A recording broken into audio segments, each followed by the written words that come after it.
Hi, my name is Ashwani Kumar. So in the previous video, we saw the UGC December 2019 semiconductor questions. That is part one. That means we discussed only the 5 questions in the previous video. So now we are going to discuss about the remaining questions from the unit one. So it is the sixth question. So before going to the question, if any one of your friends or colleagues belongs to the electronics and communications and looking for the UGC net and gate, so please share my channel to them. It will be helpful to them also. And coming to the question, for a semiconductor with electrons and holes as carriers, the resistivity is given as. So while coming to the current density, that is J, generally the current density we are going to represent with J. So the current density can be defined as the ratio, that is current per unit cross-sectional area, that is I by A. And this current density can be given as sigma into E, where sigma represents the conductivity and capital E represents the electric field intensity, right? So in this one, here he is asking the resistivity of the semiconductor, right? So this equation, first of all, is applicable for the metals, right? So in this one, I told that sigma is nothing but a conductivity and the reciprocal of the sigma is nothing but a resistivity, that is rho. So this rho represents the resistivity. So that means if we can able to find out the conductivity, then automatically reciprocal of that one becomes is equal to resistivity. And in this equation, that is J is equal to sigma E, this conductivity can be given as NQ mu into E. So where N represents the number of charge carriers. So if this equation we are writing for the metals, then N represents the number of free electrons, and this Q represents the charge of the electron, and this mu represents the mobility of the electron. But if this equation is applicable to the semiconductors, so in the semiconductors we are having both the electrons and the holes, so that's why this J is equal to sigma E can be written as, coming to this conductivity, I am focusing on this conductivity, so NQ mu N, it is for the electrons, that means this electrons, and while coming to the holes, PQ mu P into E, right? So out of this equation, this entire one, that means except the capital E, this entire one represents the conductivity, that is sigma. So now here we can take, that means I am writing separately the conductivity is equal to, so here the Q and Q, so if you take the charge as a common, then we will get N mu N plus P mu P. So where N represents the number of free electrons and P represents the number of holes, mu N is the mobility of the electrons and mu P is the mobility of the holes. That means, sorry, mu N is the mobility of the electrons and mu P is the mobility of the holes. And from this one, resistivity is equal to 1 divided by conductivity, that becomes is equal to 1 divided by, so this entire thing, that is Q of N mu N plus P mu P. So it is the resistivity of the semiconductor, including the concentration of electrons and mobility of the electrons, concentration of holes and mobility of the holes. So let's find out this equation here. See, 1 divided by Q of mu N plus mu P. So here the correct option is the second one. So to solve this one, or else to find out the correct answer to this one, so you have to know these minimum formulas, that is J is equal to sigma into E, and coming to the conductivity. So actually the conductivity formula is enough to find out this problem, but you have to know all these extra matter, that which helps to you to solve the more problems based upon the current density or the conductivity or the electric field intensity. So here I am writing the few more equations to the current density. So the first equation I wrote, J is equal to sigma into E, and this can be written as NQ mu E, and NQ, this mu into E, that means the multiplication of the mobility and the electric field intensity can be given as a velocity, that is nothing but a drift velocity. And while coming to the NQ, so this NQ is nothing but a charge density. So charge density can be given as a rho into V. That means, don't get confused, here the rho is nothing but a charge density, and here I wrote one more row, it is a resistivity, so don't get confused between both these two symbols.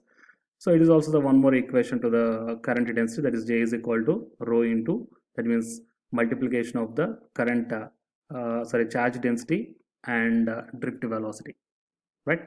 And while coming to the next question, the depletion layer width at thermal equilibrium for one-sided abrupt p-n junction diode. So generally, if you consider any p-n junction, then we will be having, so let's take it as a p-type and n-type. So it is a depletion layer and it is a junction actually.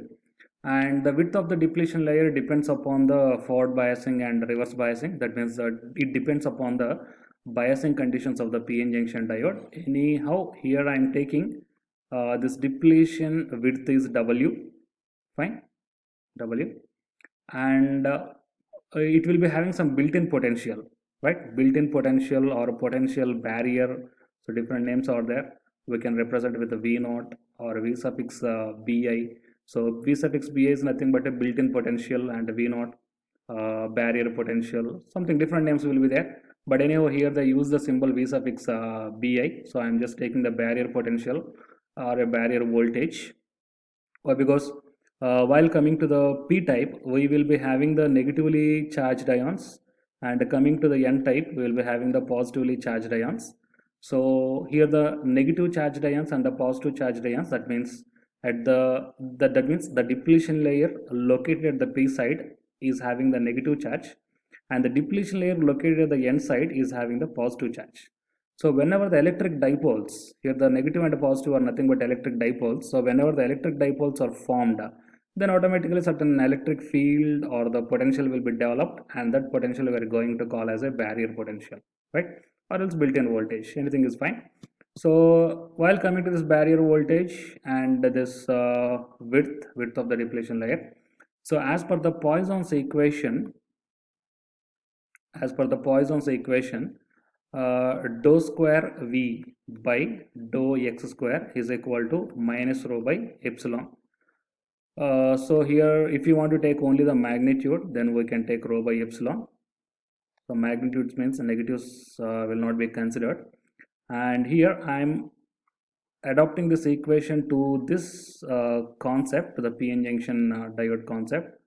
So what happens is that now this equation can be written as, so dou square VBI by dou W square is equal to rho by epsilon, where here the V, instead of the V, here I took the barrier potential voltage, and here instead of X, we can take this one as a width or the distance between the depletion layers, or the width of the depletion layers, right? And after this, I'm just integrating both the two sides with respect to dW. Then what happens is that here the integration and differentiation will get cancelled. Then it becomes dou VBI by dou W is equal to rho by epsilon W, right? But because I am integrating with respect to the dW, so just like this. So that's why here the integration and differentiation will get cancelled. Then I will get the rho by epsilon into W. If I integrate again, then what I'm going to, with respect to the dW, both the two sides, then what I'm going to get is that V suffix Bi is equal to rho by epsilon into W square by 2, right? And from this equation, W square becomes is equal to 2 VBI epsilon divided by rho. And from this one, W becomes is equal to, what happens? Just take this one, right? And then rho is nothing but a charge density. As I already told, charge density can be written as a n into q in the previous problem I told, where n is the number of charge carriers. Let's take the number of charge carriers. As per the given problem, it is nd or na, anything is fine. So let's take here nb itself, number of charge carriers. So in the place of n, we can take the nb into q as it is. Now width is equal to 2 VBI epsilon divided by NB into Q. So it is the expression for the width of the depletion layer as they asked here. Okay. So which one is exactly matching here is the first one. square root of 2 epsilon VBI divided by Q into NB, right? So that means the first option is the correct one for this problem. So it is the way of solving. Either you may remember directly or you may remember this Poisson's equation, but my suggestion is to always remember the Poisson's equation.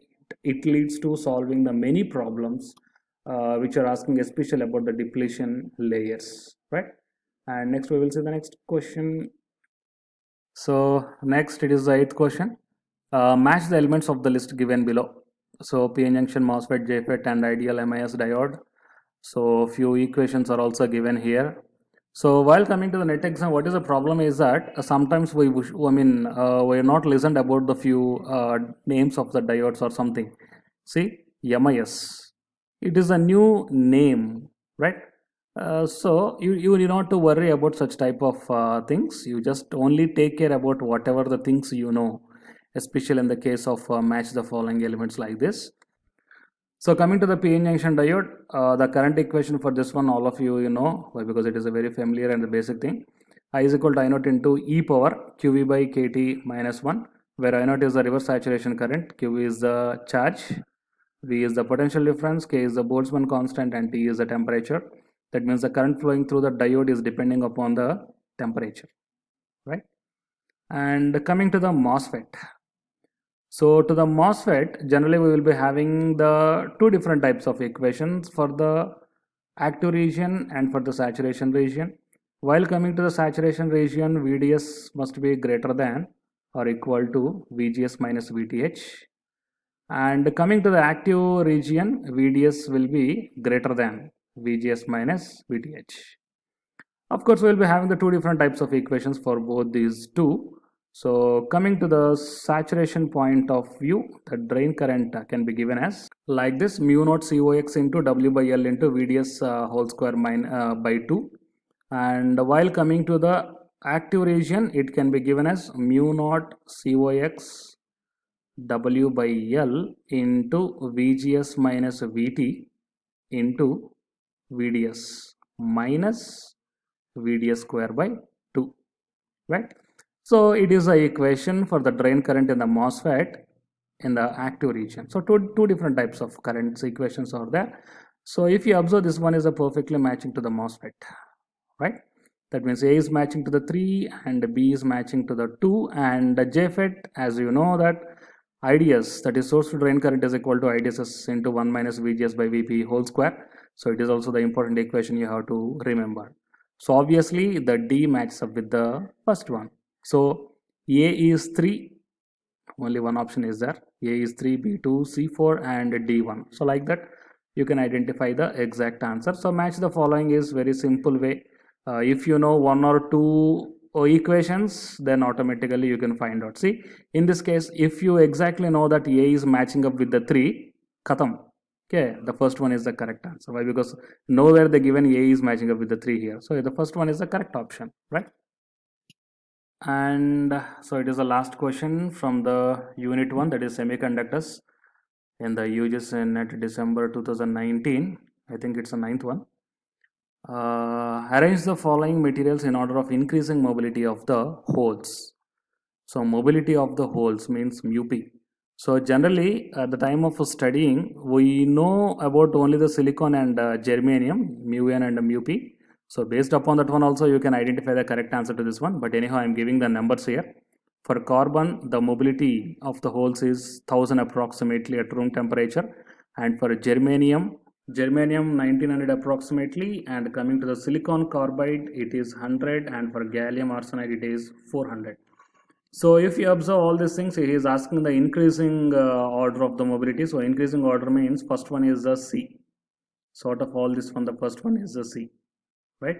So automatically, if you know one thing, then automatically we can go to the other thing. So that is the advantage of this match the following or this current sequence, all these things. So anyhow, these are the things or the questions regarding the UGC NET December 2019 questions on the unit 1, that is semiconductors, right? So tomorrow we will meet with the unit 2, that is IC fabrications. And so please don't forget to share this channel to all the electronics and communication candidates who are preparing for UGC NET and GATE exam. Thank you.